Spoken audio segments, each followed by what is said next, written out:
Acts 1:6 is a verse that is frequently misunderstood. After Jesus rose from the dead, the disciples asked him, "Lord, has the time come for you to free Israel and restore our kingdom?"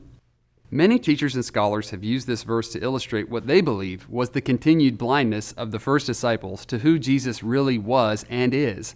How could they still not get it? Yet when you understand the Jewish foundations of faith in Jesus, this question makes absolute sense. Every Jewish person with a pulse understood that the Messiah would do two very important things. One, he would regather the scattered outcasts of Israel who were still living outside of Israel from Assyrian and Babylonian captivities.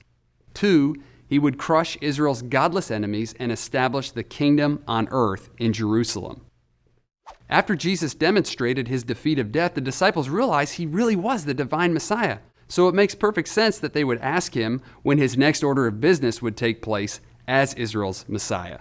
Jesus gently replied that only the Father knows the date of these events and that there was a lot of work to be done on earth before these things could take place, which is why he promised the Holy Spirit to the disciples to empower them in their mission.